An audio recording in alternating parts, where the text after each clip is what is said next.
Akkam jirtan hordoftoota OGNC kun sagantaa Oyidaa Mariiti.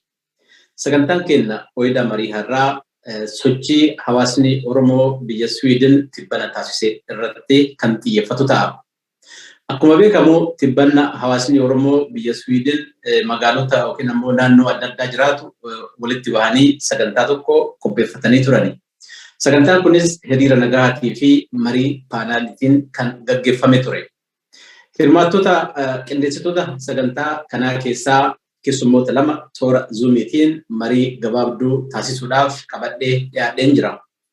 Keessummoonni kiyya obbo Caalaa Haayiluu Abaatee biyya Sweden magaalaa Huddisvaal irraa akkasumas obbo Gammachiis Naadoo asuma biyya Sweden magaalaa Huddisvaal irraa toora Zoomiitiin na waliin marii gaggeessuudhaaf asitti argamu.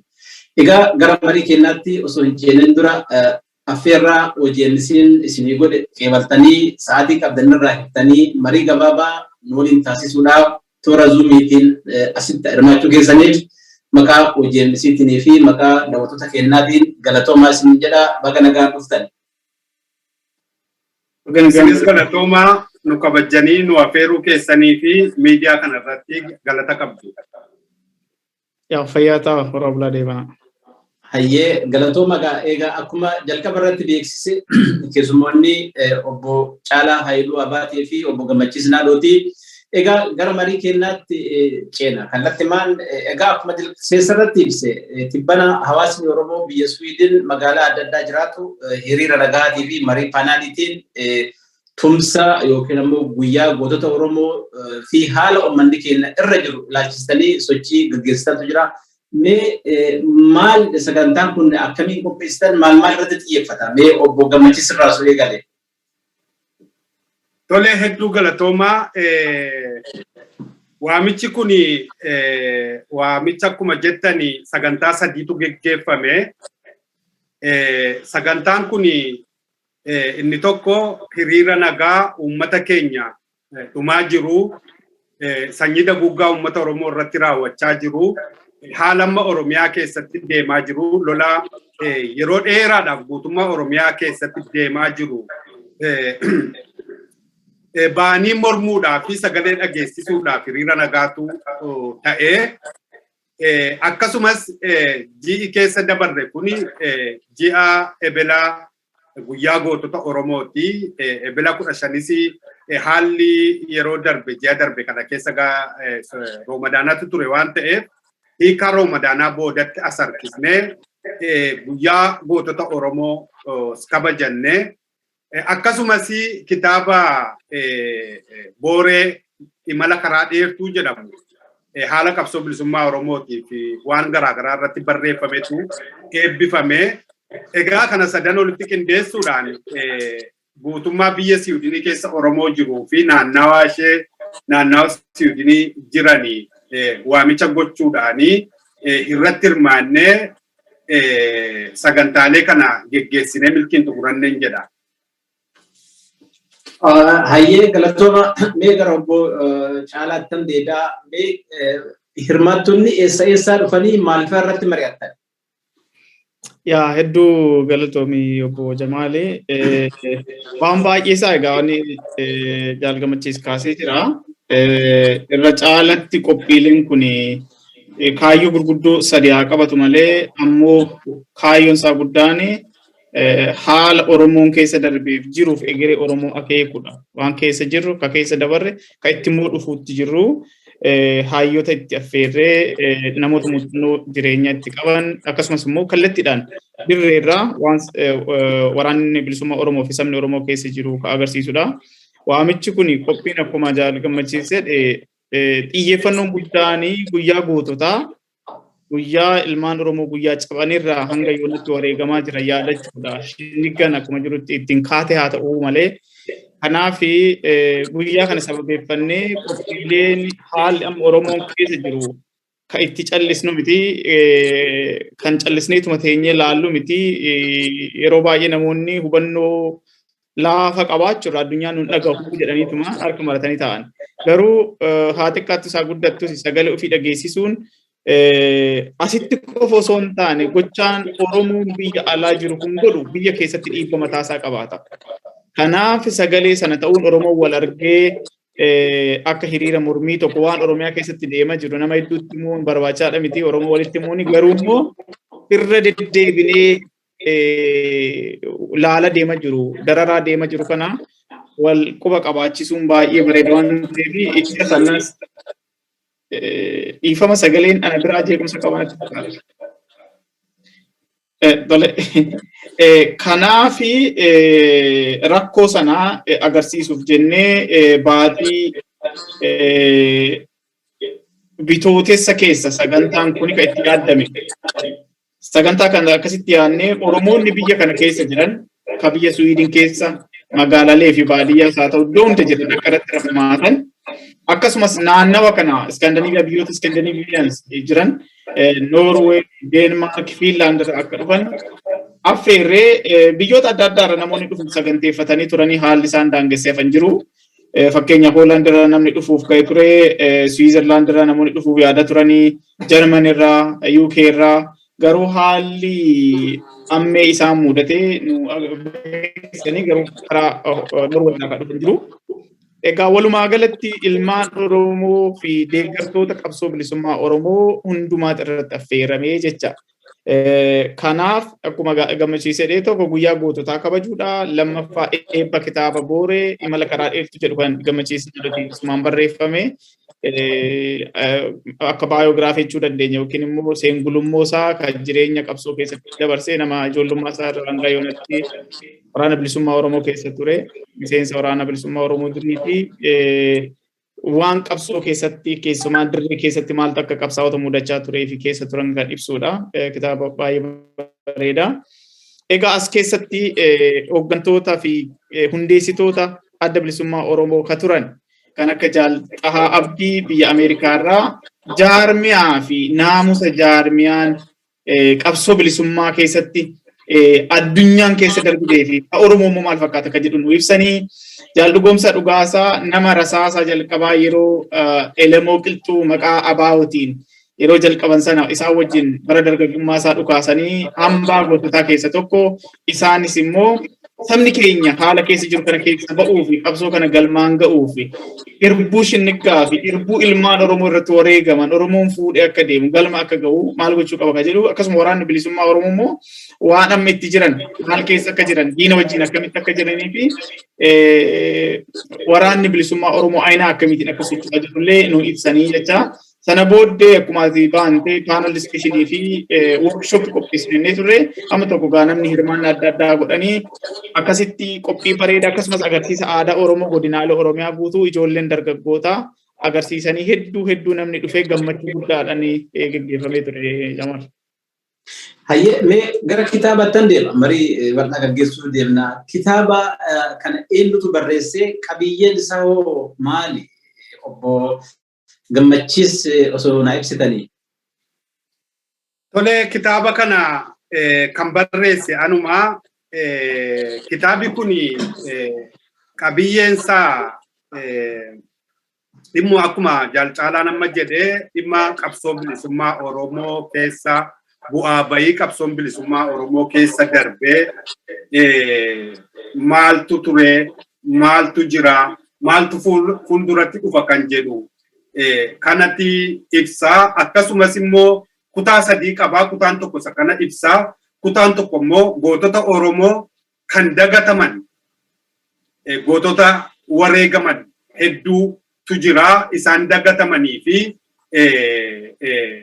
wareegama hin mul'anne isa kanatti akka gaariitti ibsee. Kutaa sadaffaan immoo gumbii walalooti. Walaloo warraaqsaa fi walaloo waa'ee dhimma Oromooti. Kitaabi kun kan inni maxxanfame Ingrams Park kan jedhamu kan biyya Londonitti maxxanfame fuula 451 qaba.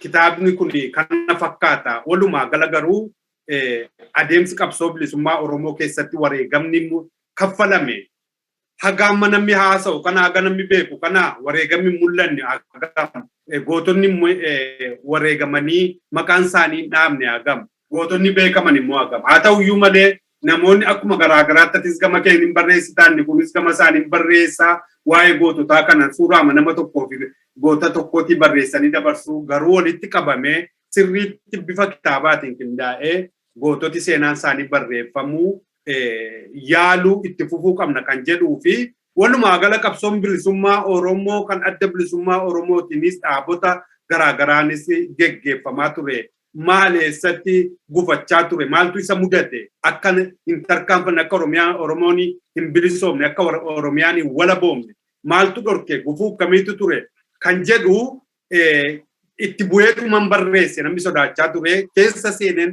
barreesse rakkoo qabsoo bilisummaa Oromoo mudachaa ture keessumaayyuu mooraa qabsoo bilisummaa Oromoo maqaa dhaabota garaagaraatu jira adda bilisummaa Oromoo irraa warri fottoqanis jiru warri akka biraatti jalqabanis jiru mooraan qabsoo bilisummaa Oromoo keessisaa maaltu jira maal fakkaata waan jedhu egaa seenata kana kan hin barreesseef warri tokko warra darban yaadannoo akka ta'uufiif hin barreesse warri jiran immoo akka irraa barataniif hin barreesse warri jiran akka irraa barataniif dhaloota fuulduraaf immoo seenaa ta'uudhaaf hin barreesse. Waan gurguddaa qabaa akkuma siin jedhee garuu irra guddaansaa yaadannoonsaa gootota kufan barattoota qabsoo bilisummaa Oromoo finiinsanii meeshaa gurguddaa dura dhaabbatanii wareegama kaffalanii qabsoo kana fidanii ol kaasanii guddisanii addunyaatti dhageessisan qeerroof qarree waraana bilisummaa Oromoo rakkoo fuuldura keenya jiru har'aa kana dafanii itti mul'atee gaafa biyyi bilisoomeera jedhame gaafa Oromoon biyya isaa argateera amma darabeen kan Oromooti jedhame lakki rakkoon kun fuulduratti nu mudata jedhanii qaroo warra waan fuulduratti ta'u arganii qabsoo kanatti fufanii fitanii barreesse kanaan siin jedha. Hayyee galanni keessan bilisummaa haa ta'u waa'ee kitaaba keessanii fi qabiyyee isaa akkasumas waa'ee seenaa imala qabsoo keessanii sagantaa biraatti walitti deebinaa beelam biraa fudhannee mari'achuuf deemnaa har'a wanni nu ibsitan baay'ee bareedaa gaariidha garuu mee garuma waltajjii qopheessanii kanatti as isin deebisaa mee gara caalaatti hin deebi'a mee caalaa marii paanaanii irratti qabiyyee adda addaa dhaamsii adda addaa darbeera itti dhaamsi kun hammam uummata bira gaheera hirmaattonni yoo hammam fudhatanii jiru hammam hubannoo maaltu uumame marii kanarraa. Egaa ani biyya alaa kana argan dhufe fireeshidha ammayyuu gara waggaa 7-8 akkasittiin jira. Biyyi ormaa akkuma Elemoo Alii jedhe sani yaa jiru biyya ormaa citaa mukaan naam ormaa akka inni jedhe sani biyyi ormuma fakkaatti ammoo biyya ormaa kana keessa gaafa teenyu waan galaafannee manaa baane qabna waan mana itti baane qabna akkatti manaa baane qabna waan itti seennee galmaan hin gahin ka ammallee karaarra jiru jira waan ta'eefi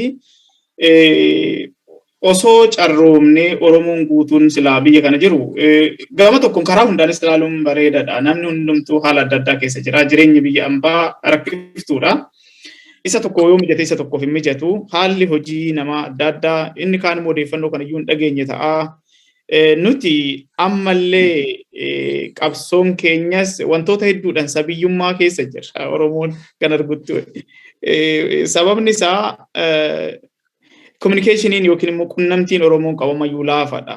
Jaarraa 21ffaa keessa jiraannu malee miidiyaa jabaa miidiyaa sabni kuni akka miidiyaatti hordofu ammayyuu hanqinni hin jira jechaadha. Miidiyaan maqaadhaaf lakkaa'annu baay'ee qabna garuu isuma amaluma hordofuu qabna. Miidiyaa hawaasa jiran kana akkamitti hordofna warri miidiyaa yookiin immoo silaa sagalee gurguddaa qaban immoo akeeka tokko yookiin yaada tokko qabu waan fakkeenya fi waamicha Oromoon dabarsu tokko amalli hamaan tokko ala kana kan jiru maaltu qophaa'aa jira osoo hin taane eenyufaa qopheessa jiraadha. Inni kuni silaa maal ta'uudha qaba maali qophiin kunii na ilaallata nu ilaallata akka sabaatti jennee itti hirmaachuun namarra jira. Ammoo otuma dhagahanii akkuma qarabaane namni hundumtuu jireenya adda addaa keessa jira waan ta'eef akka eegne amma fakkeenya fi silaa eebla 15 qopheessina qophii kana. Ammoo yeroo san namni Ramadaana irra jira, Soomaana irra jira. Yeroo san keessa qopheessuun irra hin jiru jennee dabarsine. Akka koree qopheessitutti mari'annee Ramadaana bahee namni xiqqoo boqotee guyyaa 4-5 keessattuu qopheessine gaariidha jennee gaafa 7tti goone jecha. Akka eegne garuu miti. Ammoo waan hin xamanuu qaba. Ani waan tokko waan qopheesse namni bakka sana dhufe suni gammadee haamilee argatee egere qophiin qophaa'u akka isa gammachiisu beekee achi yoo galee nama biraa hawwachuu danda'a. Yoo garuu keessummaan ati waammattee dhufe suni ittiin gammadini inni suni hamaadha. Kanaaf warri achi dhufan warreen wajjin hirmaatan gammachuu guddaa qabaachaa turanii mariin achi deeme sun egaa kaansaa miidiyaadhaan sichi dabarsuuf jirra. Egaa karaa adda addaatiin namoonni waa dabarsaa turanitti fakkaata guutuu miti. Waraabnee miidiyaadhaan kaayyoon keenya inni guddaan waan Oromoon keessa jiru biyya akka gahu. Kanaaf saatalaayitii karaa Finfinnee Niwus Neetwoorkiitiin hin dabarsina waan ta'eef isa sana gaaganaa waasi sirreessinee gara biyyaatti hin geenya. Wanni guddoonis dhaamsi hayyoonni Oromoo qabsoo keessa turan itti jiranii dubbatan saba keenya gahuu isaati. Dhugaan Oromoo otoo hin sharafamin akka uummata keenya gahu barbaanna. Sabni keenya waan isaa malu akka isaa ta'utti akka argatu, akka isaa ta'utti immoo akka dubbatu, akka godhatu feena. Kanaaf warri irratti argaman hedduu gammadaniiru. Gama biraatiin akkuma gammachiis baanee kitaabni Oromoon amala waa barreessuudha, amala waa dubbisuu irratti hanqina qabna. Silaa amma fakkeenyaa fi qabsoo Oromoo bara cabne bara fakkeenyaa fi Arsii waggaa 7 dhaabbatee Minilikii lole sana amma otoo nama lakkaa'e jetteeni namoota lola sana lolchiisan dhaloonni eenyu beeka tarii leenjisoo diigasii kaasuu danda'a. Garuu haroo qeerrofaan namoonni immoo nuti maqaan beekne ka qooda guddaa taphatan jiraachuu malu. Bara Imbaaboo akkasii gullallee irratti wareegama guddaa ta'e keessatti namni barreeffamni barreeffamuun akka malee barbaachisaadha. Lola ijoollee Baalee yoo fudhanne namni baay'ee Waaqoo guutuu qofa kaase yeroo baay'ee akka Alii Cirriifaa namni baay'een muraasumatu beekamu. Akka Adam Jiloo fa'a Adam Saaddoo fa'aan kan iccitii dhaloota kanaa Oromoon iccitii akkamitti qabachuudha akka danda'u iccitii qabsoo keessatti bakka kamii qabdu namni waraqaa fuula 13 nyaatee liqimsee amma waan garaadha nu ba'ee garaatti deeffannee waan barbaadan nu godhaa ka jedhu agarte seenaan akkasii kuni amalli waa barreessuudha yoo hin jiraanne namni tokko carraa qaba osoo waan hojjetiin akka malee faarfamu. Namni hedduun immoo waa hedduu hojjeteeti maqaa isaa hundaamu. Amma fakkeenya waldaa Maccaaftuu lama keessatti amma namni yeroo baay'ee Jeneraal Taaddasaa Birruu jecha. Jeneraal Taaddasaa Birruu dhugaadha. Akka malee galeefis seeni. Akkamitti galeefi hubannoo inni duraan qabaachaa ture hadhaa'ee seene jecha. Hadhaadhaan dhufe.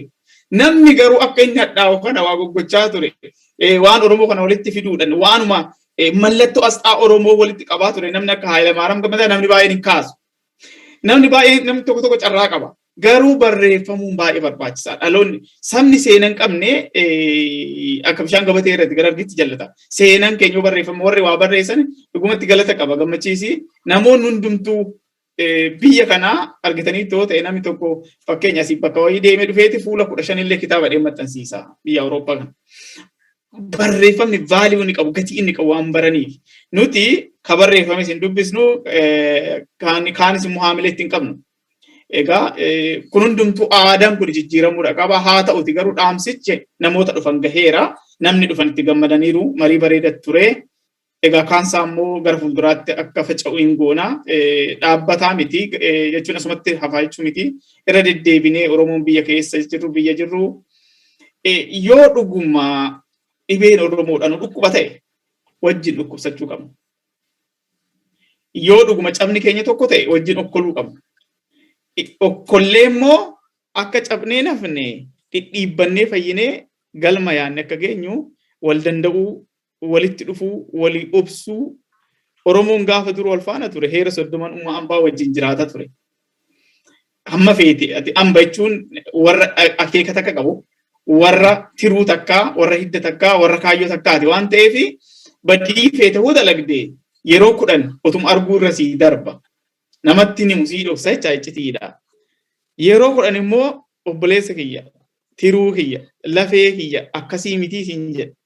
Yeroo 10 immoo waan sii obsee sii gorse sanii sii dhoksee gaafa kuni darbe tarkaanfiin fudhatamu. Amma nuti garuu Jamaal waan tokko jedhee ani sii qabadheetuman fiiga malee ulaaga Oromummaa ittiin deemnu sana dhabnee kanaaf sanatti deebi'uun baay'ee barbaachisaa natti fakkaata. Egaa hamma danda'ame waa guggodhameera garuu gaadha jechuu miti. Yeroo hundumaa waa hedduutu irrata. Hayyee galatoomii obbo Caalaa waan bareedaa fi yaada baay'ee nama qabu kaastee mee gara obbo Gammachiisatti deebi'a.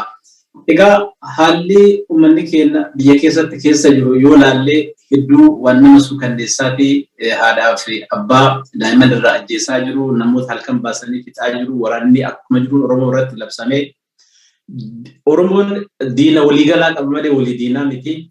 Yeroo amma keessa jiru kanatti mee haala biyya keessa jiruu fi wanni namni biyya alaa jiru godhuu qabnu maali jettanii yaaddu? Warri biyya keessaa akkamitti diina kan ofirraa qolachuu danda'a? Nama afaan hin beellatu, diina afaan hin beellatu dhufee uummata keenya fixaa jira. Kan fixiisaa jiru akkuma beekamu nama qaama mootummaatu ofiin jedhu.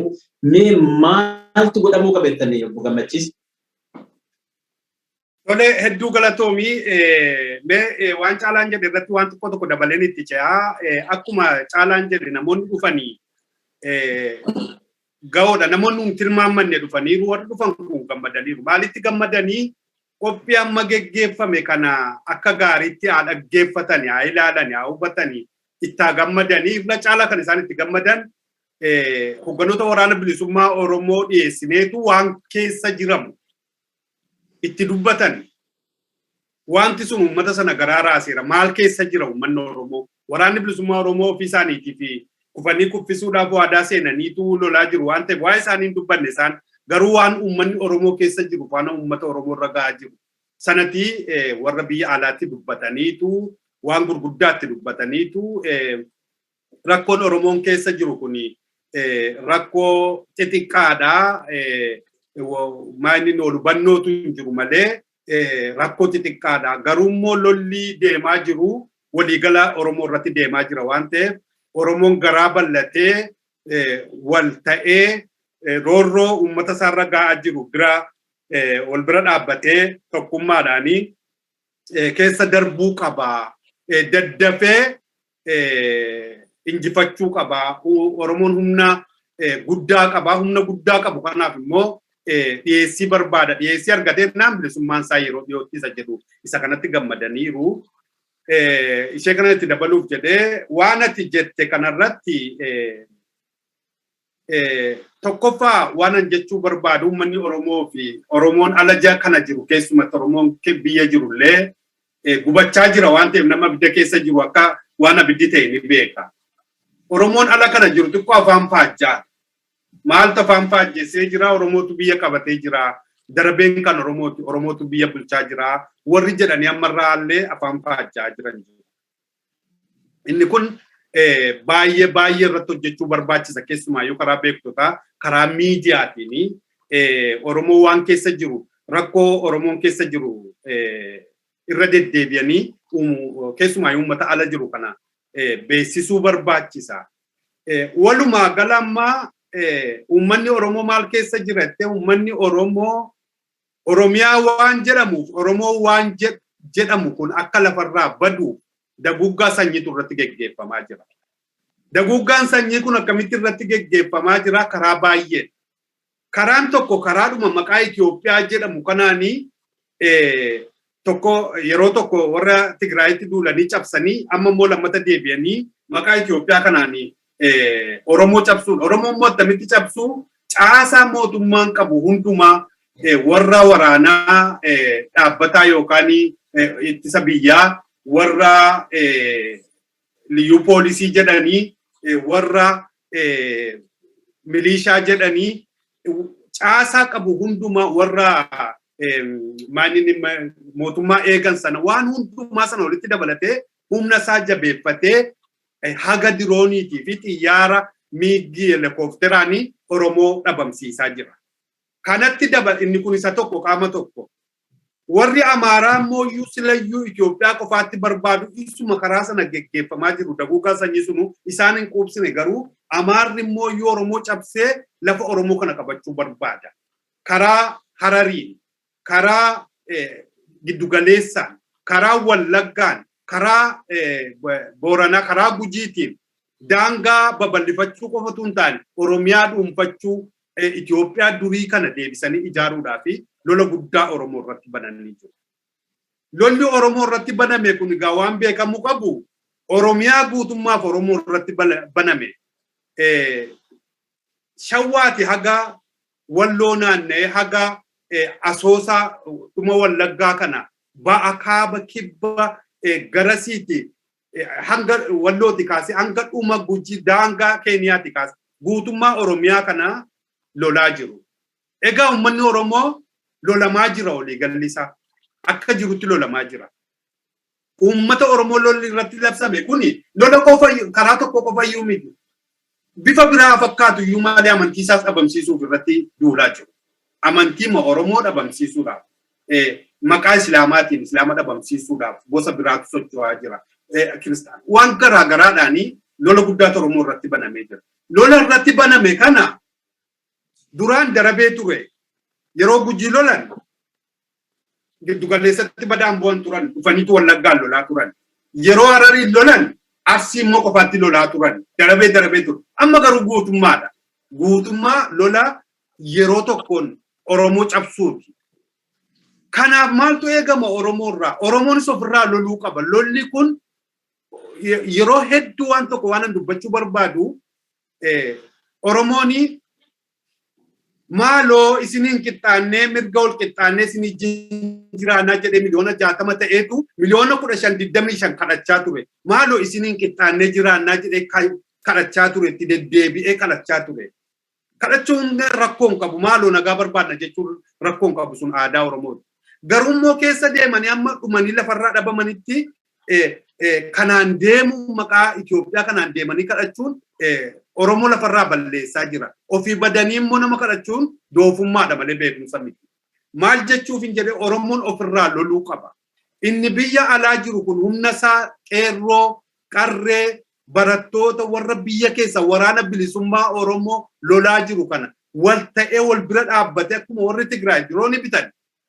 Inni humna isaa jabeeffatee qawwee isaatti rasaasa isaa guutee wal bira dhaabbatee loluu qaba. Ammoo yeroo itti gandummaa haasofnu miti.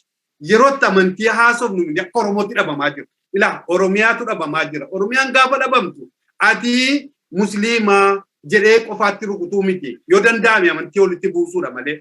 Ati immoo kiristaana jedhee miti. Oromoo rukutaa jira. Manni gubachaa jiru kun inni Hararii gubatu, inni Arsiidhaa gubatu, inni Giddugaleessaa gubatu, inni Wallaggaa gubatu, inni Oromiyaa guutummaa kutaa 11 keessaa gubatu kun qofaatti waamee miti. Daa'imallee ajjeesaa jiru. Daa'ima fixaa jiru.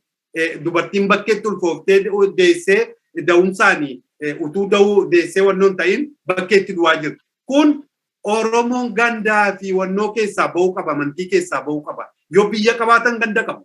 Yoo biyya qabaatan amantii qabu. Yoo biyya qabaatan fira qabu. Yoo biyya qabaatan gosa qabu. Yoo biyyi hin jirre sabni hin jirre ammas deebinee maqaamti Oromoo jedhu Oromiyaa jedhamu dhabamuu qaba waan ta'eef namni biyya alaa jiru Oromoon ani Oromoodha jedhu maatiinsaaf lammiinsaa biyya sana keessatti hafee jiru wal bira dhaabbatee dura dhaabbachuu qaba. Waan danda'u qabeenyaan beekumsaan humnaan waan danda'u wal bira dhaabbachuu qaba. Ansiin jedhaa kan namni dubbachuu barbaada.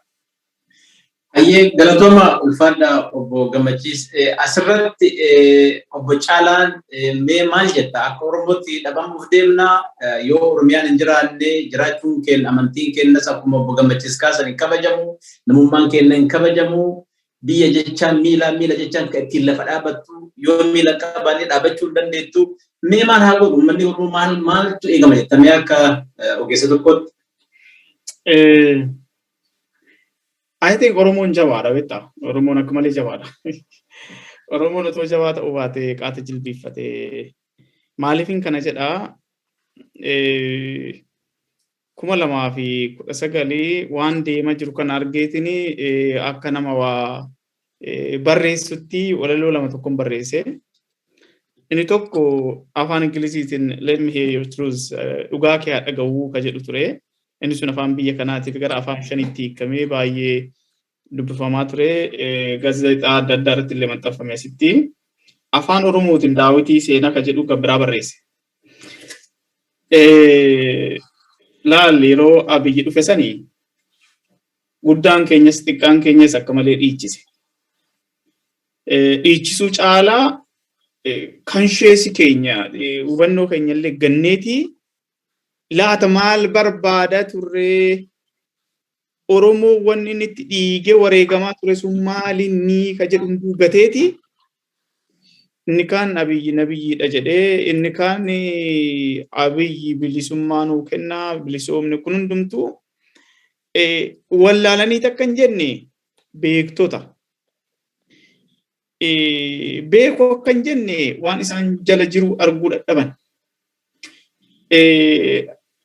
Ani egaa akka dhaloota kanaatti OPDO keessatti hin guddadhee umrii koo xiqqaarraa waggaa 15 irraa ka'anii na hidhaa turan waan ta'eef dhuguma siin jedha otoo isaan samii kana keessa damma roobsanii amanuu hin danda'u. Waatu duuba jira jedha malee amanuu hin danda'u. Jechuun yaada mataa kiyyaa ta'uu danda'a. Garuu akka silaa Oromootti duulameeti Oromoon qaata harka kennate. Jabaadha kan siin jedheef. Eenyuti itti duule? Beektotuma isaatu akka inni waan hundumaa gatee taa'uu ilaala.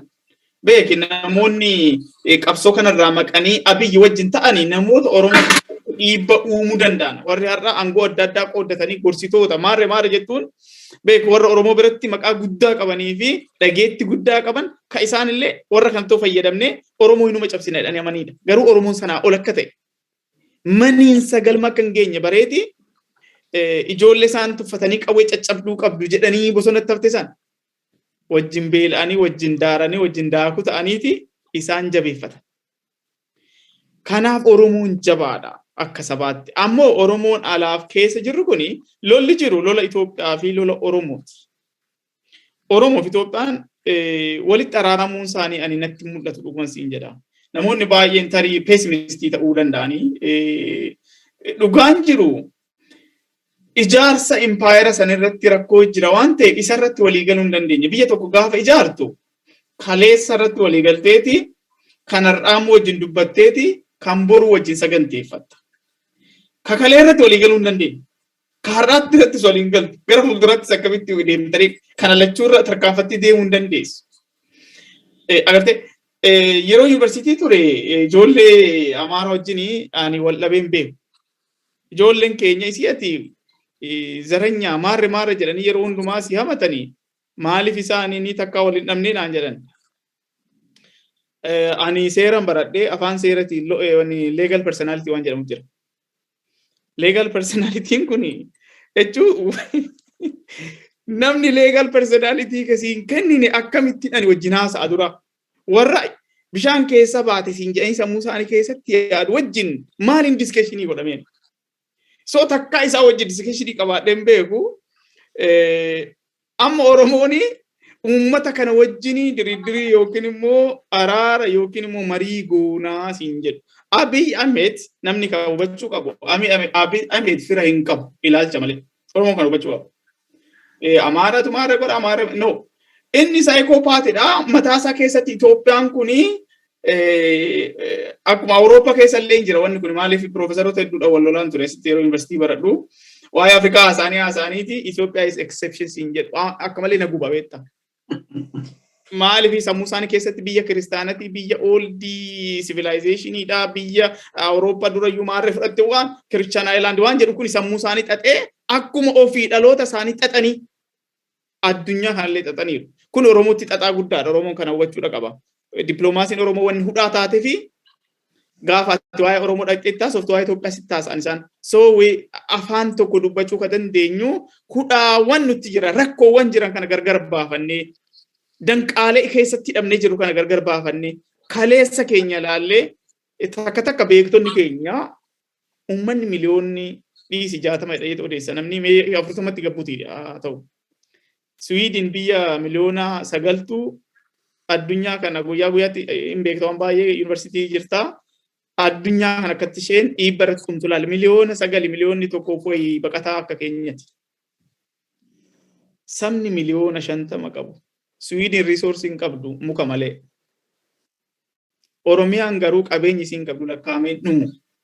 Kana hundumaa baannee dachee bal'oo rabbiin eebbisee jannata godhee badhaasisan Oromiyaa keessa deddeemte ta'uu taate isa kana qabanneeti sammuu keenya kanarratti beektaa wani pedagogy of oppressed Paulo Freire barreesse tokko yoo dubbistee ta'e akkatti sammuu keenya kana xaxanii hidhanii beektonni keenya baratanii wallaaluu nu jalaa ta'anii beektaa. Daandii Nagaasoo gaafa dubbistu kitaaba Daandii Nagaasoo tokko dubbiseetanii Nagaasoon gaafa biyyaa bahu fayyaa qaba ture. Fayyaa qabaa gaafin Oromoo of course Oromoon gaafin qabu gaafi osoo hin taane waan dhabdeetu sirraa fudhatamu falmachaa jirta waan kee sirraa fudhata waan ta'eef gaafi miti bara. At least rakkoo Oromoo dhabee kan namni kun dhufee amma tiyoorii adda addaa tiyoorii Awurooppaan kun class struggle maarree feudalism oppressionii moo kolonii moo maarree kan jedhu kana tiyoorii kan adda addaa dubbisanii xaxaman. Amma waa'ee Oromoo hubachuu fi tiyooriis dubbisuu namarra hin jiru. Amma dhaloonni kun itti guddanne rakkoo maal akka barbaannu hin beekne jechaadha. Waan barbaannu kan argachuu fi afaan isaan nutti dubbatanii hin dubbannee beekumsaas taanaan dandeettis taanaan isaanii gadi miti waan ta'eef waan nu barbaachisu kadhaan osoo hin taane ofii keenya godhachuutu nurra jira. Kana gochuuf Oromoon ala jiru kuni egaa tokko Oromoon ala jiru bifa tokko hin qabu. Kana tarii waan kanaan dubbadha maaliif beektaa? Uummanni keenya biyya keessa yeroo tokko yeroo bu'anii arga Oromoo alaa kana komatanii. Oromoon ala jiru kuni at least kan biyya keessa ibidda keessa waan jiruufi yoo hundullee aktiif ta'uu baate walii hubata. Akkuma biyyatti egaa akkuma shimbirri bishingaa dura ga'ee nyaatti jedhan sanii ka dura keessa bilchaate waa hubatee waa qajeelchuu barbaadu jalaa nyaatanii garuu ka ala jiru kuni laal haala adda addaatiin biyyaa bahe. Beektaa akaakayyuu keenya tokko durii fayyaan biyyaan ba'oodha. Fayyaan biyyaan bahu waan ta'eef wal keessa jira jechaadha inni ala jiru kun. Inni kaan ergama mataasaa qaba ergamee dhufe qaba. Inni kaan dhibuma achiisan dhibama ammoo sagalee hin qabu. Akkumatti keessatti aada jechaadha dubbachuu hin danda'u. Dubbachuu namni jalaa fuudhu hin jiru waan ta'eef. Inni humna qabu immoo karaa adda addaatiin sagalumaati qabdu kana hun ukkaamsa. Dantaachii qaban gartee lafa Oromoo irratti qabeenya Oromoo irratti qircha qooddatan. Kanaaf Daawitii seenaa yeroo barreesse bara Minilik Oromootti duulu almost waggoota dheeraadhaa fi wal lolaa ture. Oromoon kan calliseetuma rafanni homaa quban qabu. Wal madaalchisuu kiyya miti jaarraa mataa isaatti communication yeroo sanatti jiruu fi hubannoo wantoonni hedduun adda adda garuu Oromoo yeroo san jabaadha har'arra gama tokkoon. Maaliif beektaa? Akka har'aa kana wantoonni baay'een harkaan faca'ani. Har'a isa faca'eetu walitti deebi'aa jira waan ta'eef. Bara sanaa quba wal qabaachuu dhabuun gadaan lallaafachaa dhufuun suni Oromoo wal quba dhabdeeti gaafa dhaqee tuulamni sachumaan itti dabalamee cabuu tuulama keessattuu tufaamunaa lakki obboleessa koo maal taate ati abbaa duulaa Oromooti jarri kun ollaa keenya malee fira miti. Lakki boode ati kan gaafa barbaadan waggaa 8 booda nuti hin jirru abbaa barbaadan muddatan isaan bar zalaalamiidha jedheen. Kanaafuu isaan jala galuu qabnaa goobanaan tufaadhaan. Lakki gaafa inni jedhuuni diina wajjin dhufeeti isa qalchiisee tuulamni cabe. Yeroo kana obboleessi isaa achumatti machi quban qabu mataa jechaadha. Gaafa dubbiin itti dhufu abboo akkamiin hin gabbarramoo hin lollaa waliin jedhee wal lola. Diina. Gaafa achi baaburra achumattuu immoo ijoolleen maccaa ijoolleen jaawuu fi ijoolleen jootee faanni hin lollaaf hin lolluu irratti isaanuu adda adda ba'an.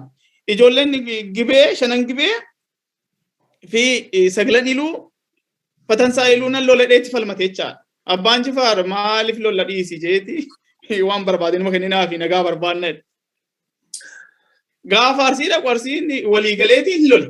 Inni kaanoo yookaan abboo akka nuti cabne san obbolaan keenya cabuu fedheen birmanneef yookaan kaan iyyuu loltuu jaraa ta'ee qacaramee deemee jechaadha humnaanis haa ta'u. Otoo gaafa arsiin akkasitti lolummoo ilmaan arfan qalloo ilmaan ituu humbannaa anniyyi dhufanii humna jaboo ta'u. Tarii achumatti iyyuu sikkoo mandoo guutuutti hirmaataniiru kan jedhu inni seenaa. Kanaaf laal gaafa amma biyyi dhufee Oromoo burjaajessu inni kaan inni ichisaa bilisoomne inni kaan dhiiga ture.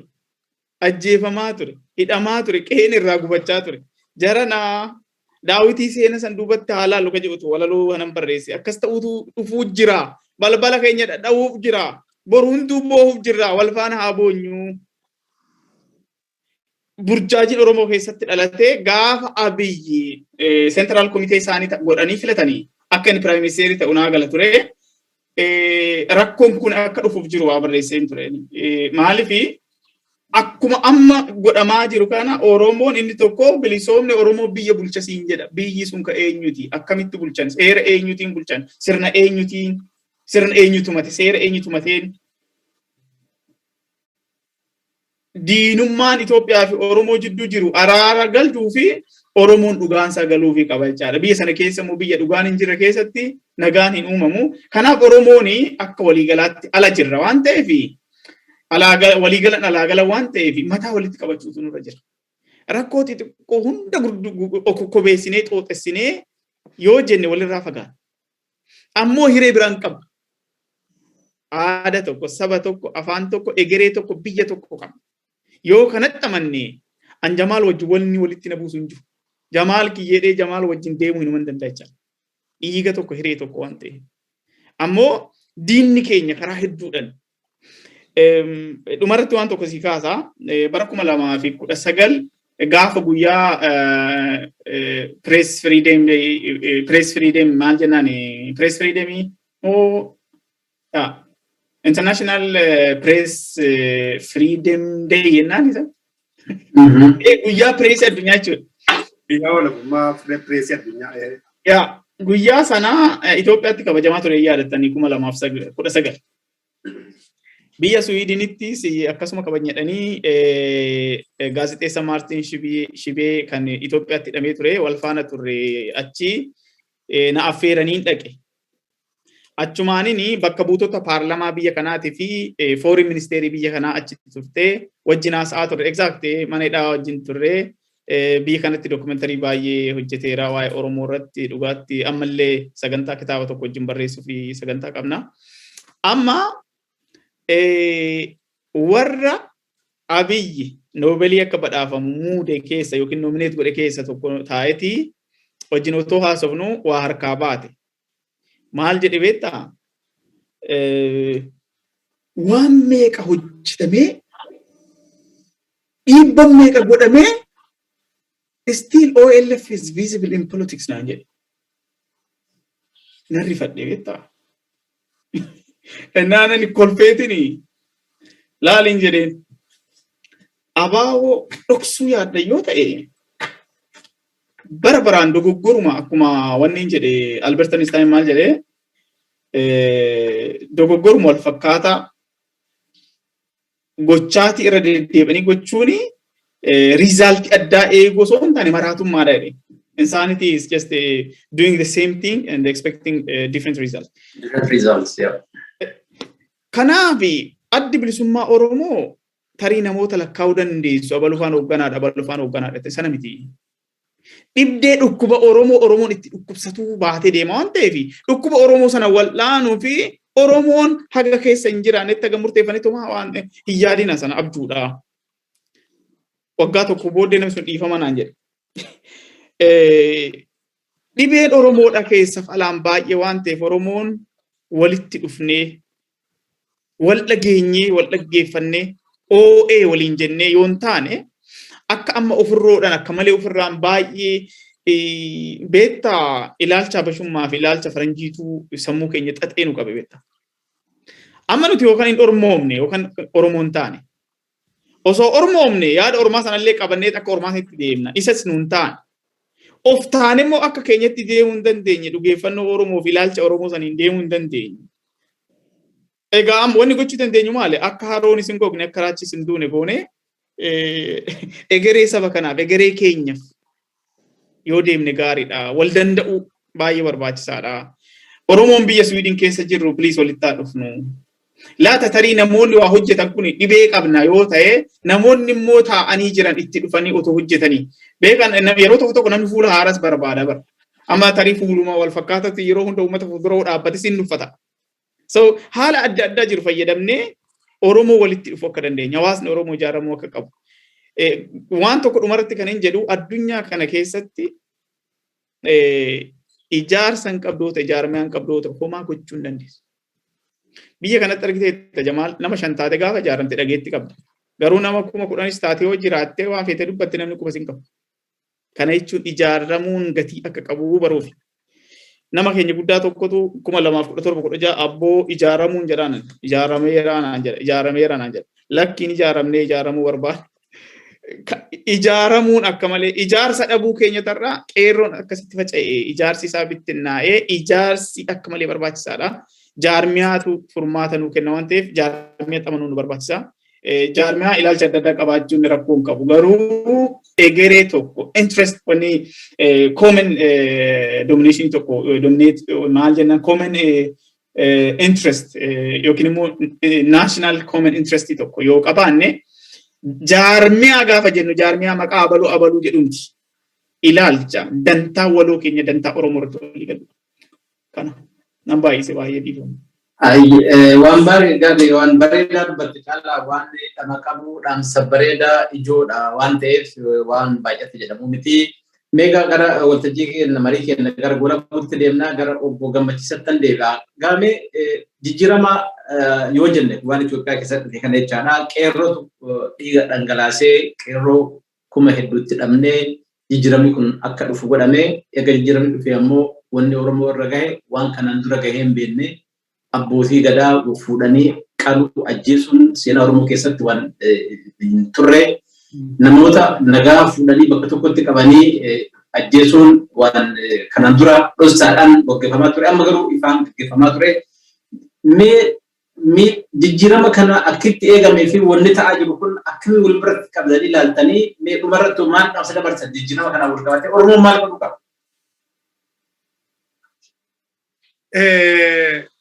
Isuma dhugaa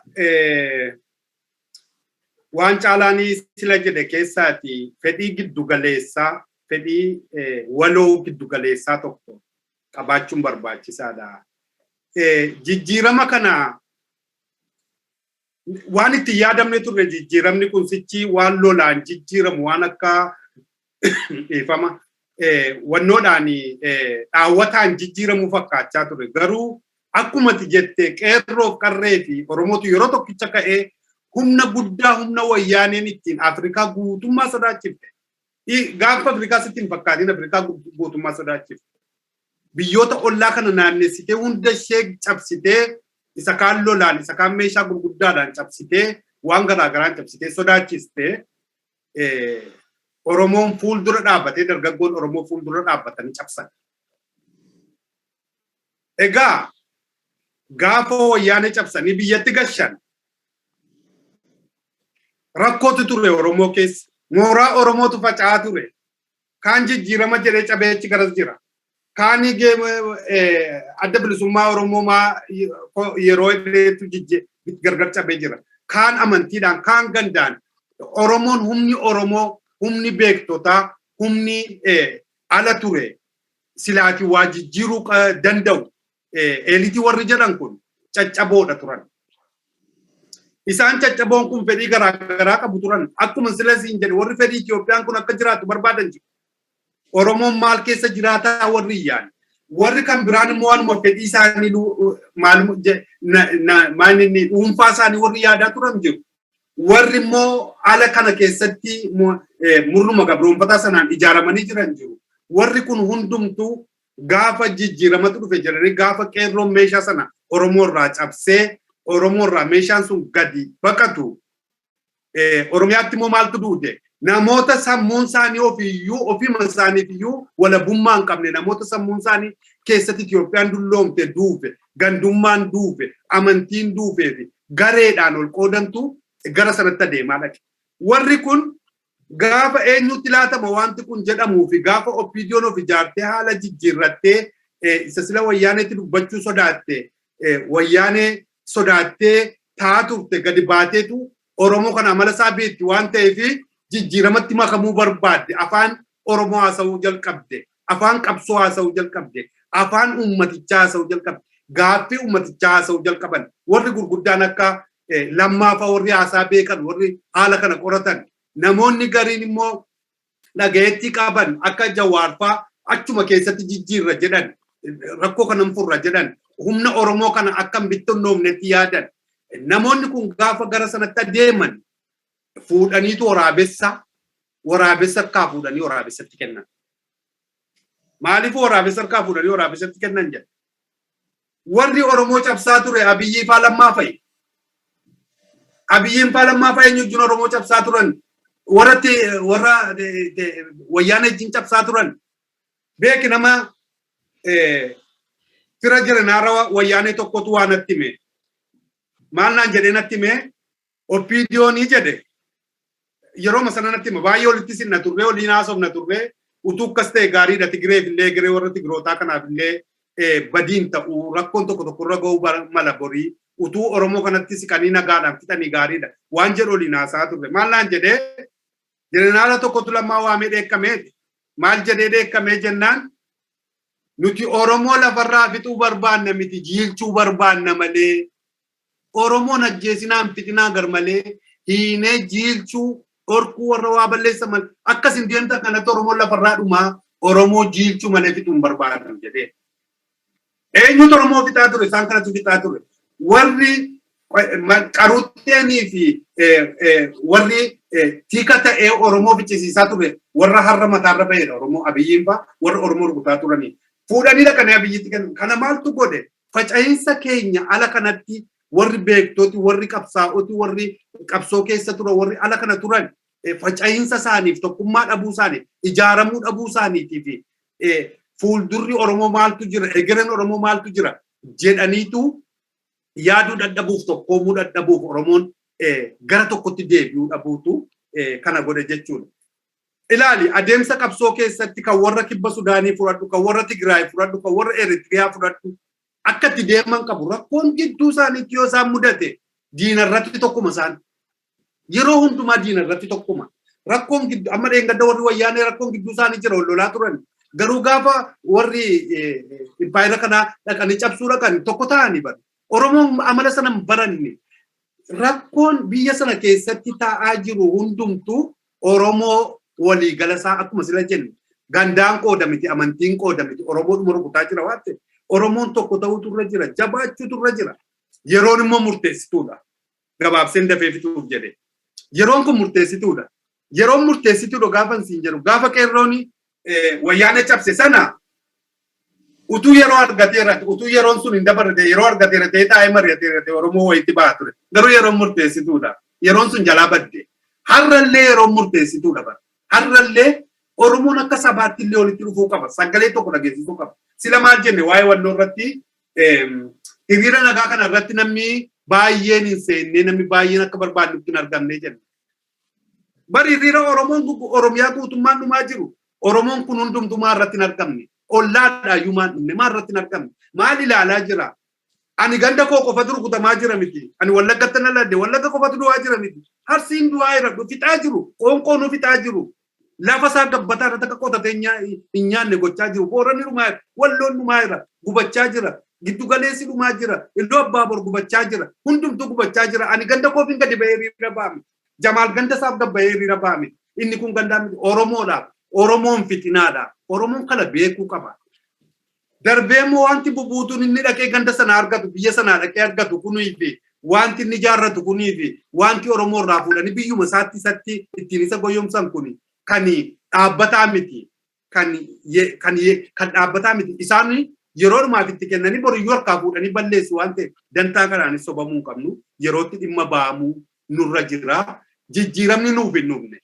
Tokko jijjiirama nagarre gaafa sana Somaalee irraanis Arsii irraanis Wallagga irraanis rukutamaa turre waan taaneef uummanni Oromoo gaafa jijjiirama jedhan warruma waa argate warra waa nyaatetu sirbe malee uummanni Oromoo gaafa sana dhiigaa gubachaa ture har'as gubachaa jira. Jijjiiramni Oromoo hin jiru Oromoof hin dhumne. Oromoon gaafa jijjiiramni dhufuuf gaafa warri maqaa Itoophiyaan Oromoo cabsan kun irraa bu'anii Oromoon ofiisaatiin akkuma sila siin jedhe.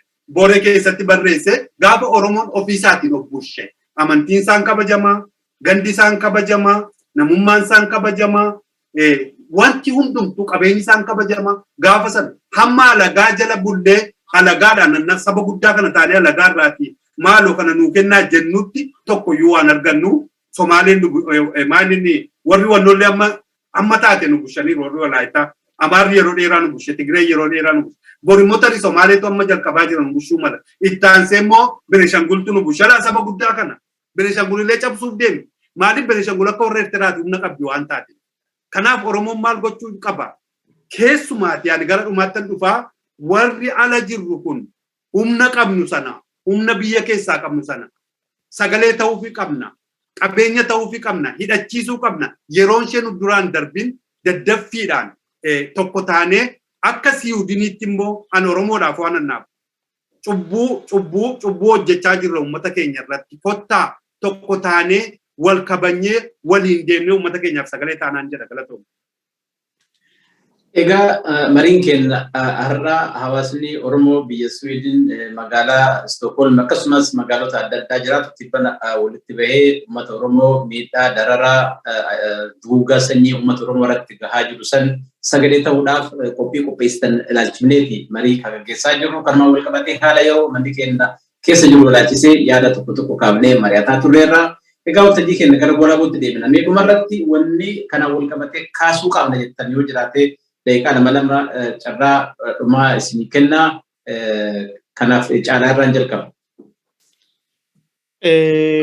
Egaa irra turuu farda uruudhaadhani.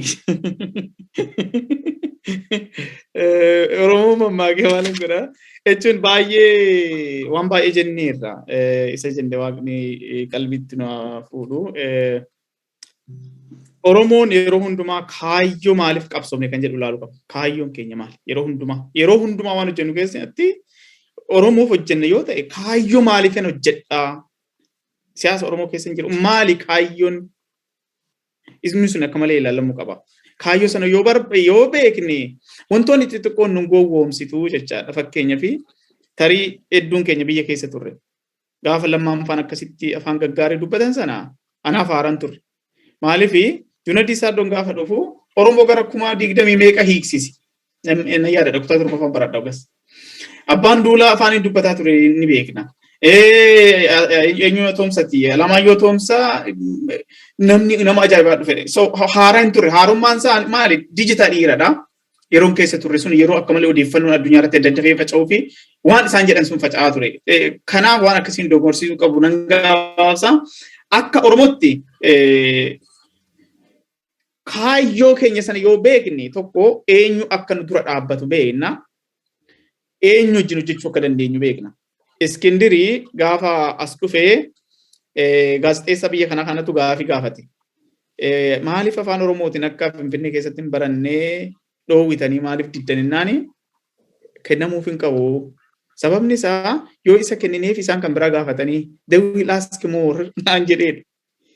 Maal nama naati fayyaa qabdu biyya isaati irratti qe'ee isaati irratti kun asittuu bara Amaariffa hin barsiisanii sitti afaan Oromoon barsiisanii no isaan nama ajjeesan waan ta'eef du'uu qabanii naan jedheedha.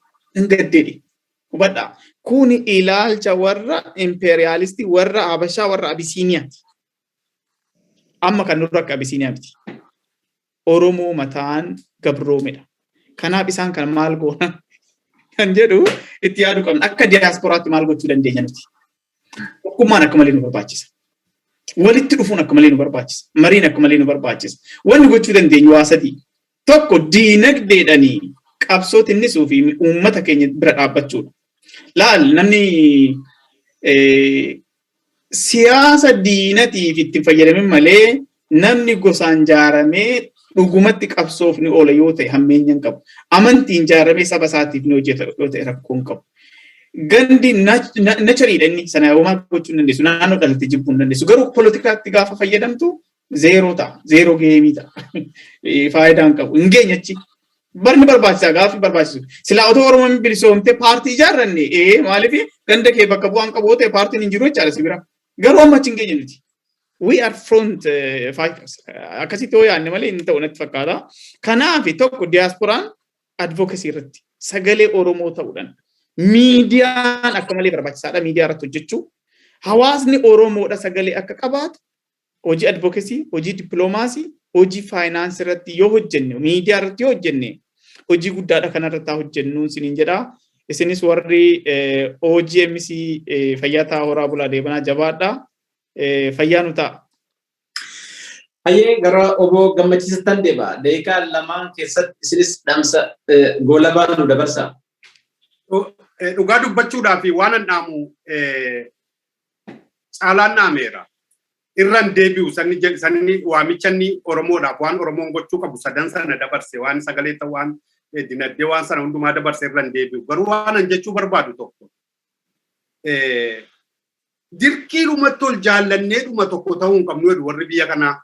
Garuu waliin hojjechuun immoo dirqamaa jedhu jireenyuma hojiidhuma jireenyaa keessatti waliin hojjechuun immoo dirqama. Anaaf Jamaal gaafa dhufnee hojii tokko hojjennu wajjin gammannee hojjennee abbaan mana isaatti galuun hin danda'ama.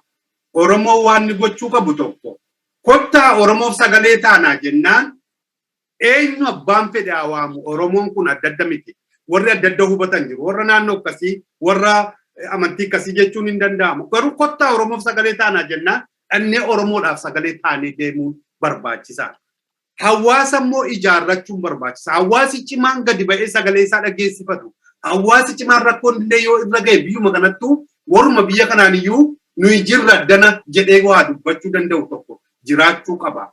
Hawaasummaan amantii ganda gosa hin barbaachisu. Hawaasummaan Oromummaadha, sabummaadha. Sabii hundumtuu ijaaramaadha biyya kana keessatti. Somaaleen baay'ee ijaaramu, Eertiraan baay'ee ijaaramu, Arabooti kun ijaaramu. Maal Oromoo ijaaramu maaltu dhorka? Ijaaramu maaltu dhorka?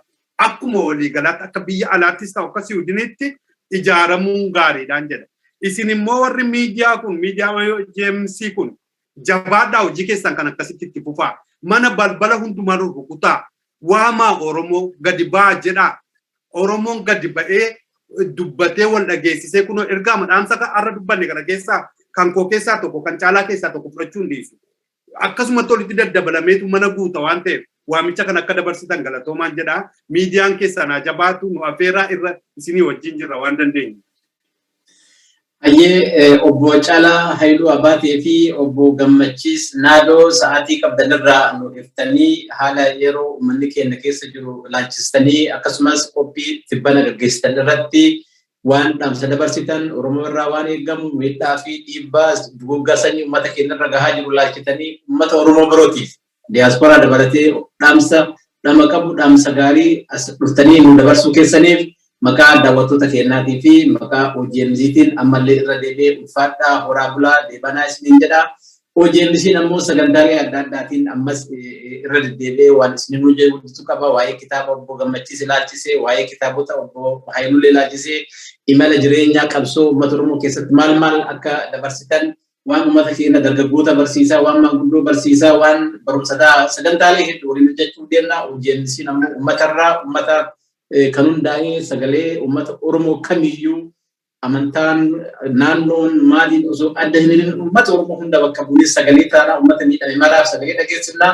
Isinis wajjin akka hojjettan balballi keenya banaa yeroo hundaa isin affeerraa ammas affeerraa kana fudhattanii waliin turuu keessaniif irra deebi'ee ulfaadhaa horaa bulaa galatoomaa isiniin jedha. Egaa isinis nu affeertanii dhugaa dubbachuudhaaf guddadhaa dagaagaa Oromoof ta'a addunyaarra dhangala'aa galatoomaa. Fayyaa ta'a isinis jabaadhaa. Egaa isinitti haa baratu ulfaadhaa. Keessumaa egaa namoota ogummaa ajaa'ibaa qabdanii fi muuxannoo qabdanidha. Kanaaf hojii guddaan namoota baay'ee hawwachuu akka dandeessanii fi baay'ee hojjechuu akka dandeessan akkuma kanaan dura hojjechaa turtanitti jabaadhaan isiniin jedhaa ulfaadhaa. Fayyaa ta'a. Hayyee ulfaadhaa daawwattoonni keenyas mariin obbo Caalaa Haayiluu Abaatee fi Gammachiis Naadoo wajjin taasifne kanumaan goolabnaa yeroo biraa sagantaa biraatiin walitti deebinaa waan hordoftaniif galatoomaa horaa bulaa.